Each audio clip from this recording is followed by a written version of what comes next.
ہے کہ فیرنگ شروع کرنا نئے سال کے آغاز پر، اور پھر اس فیرنگ سے کئی گلی میں چلتے ہوئے، بازار میں چلتے ہوئے ہلاک بھی ہو جاتے ہیں، شدید نقصان کا سامنا کرنا پڑتا ہے۔ ہم نے تو خوشی سیلیبریٹ کی، لیکن ہم نے کسی کے گھر کے اندر غم کو داخل کر دیا۔ تو فائرنگ کرنا، پھر اسی طرح آتش بازی کرنا، شراب نوشی کرنا، سڑکوں اور چوراہوں پر سیٹیاں بجا کر ہلا گلا کرنا، یہ کہاں کی خوشی ہے؟ یہ تو ہم شریعت کے دائرے کو کراس کر رہے ہیں۔ اب سڑکوں پہ جا کے سیٹیاں بجانا، باجے بجانا، اور اپنی گاڑیوں کے، موٹر سائیکلوں کے سلنسر نکال کر ہلا گلا کرنا، یہ خوشی منانا نہیں ہے، یہ بلکہ اللہ پاک کو ناراض کرنا ہے۔ اس سے ہم بہت ساری ایسی خرافات کے اندر مبتلا ہوتے ہیں، مسلمانوں کی دل آزاری کے اندر، بے حیائی کے اندر، اللہ کی ناراضگی کے اندر، ہم ایسی خرافات کے اندر داخل ہو جاتے ہیں کہ جہاں پر ہمیں چاہیے تھا کہ رب کی بارگاہ سے آئندہ سال میں اللہ سے برکت مانگتے، رحمت مانگتے، اللہ کی عطا مانگتے، اللہ سے انعامات مانگتے، اللہ سے امن و سلامتی اور سکون مانگتے، تو ہم نے اس موقع پر ان تمام چیزوں کو چھوڑ کر ہم نے فائرنگ شروع کر دی، ہلا گلا شروع کر دیا، شوخیاں مارنا شروع کر دی، اور مالک کریم جل شانہ کی کھلے عام نافرمانی شروع کر دی۔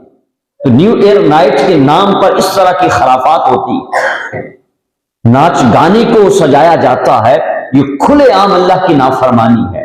تو خوشی منانا اس طرح سے یہ جائز نہیں ہے۔ حقیقتاً اگر انسان غور کرے تو اس کی زندگی کا ایک سال ختم ہو رہا ہے۔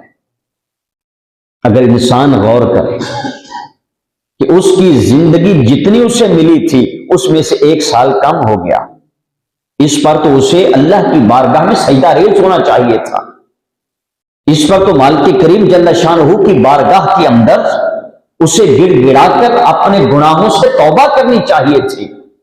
وہ مالک کے حضور عرض کرتا کہ باری تعالیٰ، پچھلے سال کے اندر مجھ سے جو خامیاں ہو گئی، مجھ سے جو کوتاہیاں ہو گئی، مجھ سے جو نافرمانیاں ہو گئی، مولا میں اس سے توبہ کر کے آئندہ سال کے اندر اپنی خامیوں کو دور کرنے کی کوشش کروں گا۔ مولا مجھے ہمت عطا کر، مولا مجھے اپنا فضل عطا کر، مجھے اپنی رحمت عطا کر، باری تعالیٰ مجھے سعادت و توفیق و شوق و جذبہ عطا کر کہ میں ان ساری محرومیوں سے بچ کر تیری رضا والے کام کرنے کے اندر آ جاؤں۔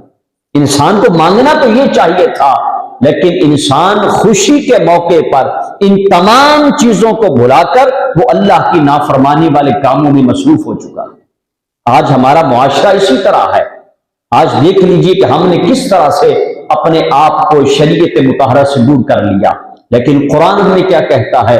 قرآن فرماتا ہے یا ایھا الذین آمنوا ادخلوا فی السلم کافہ، اے ایمان والو اسلام میں پورے پورے داخل ہو جاؤ۔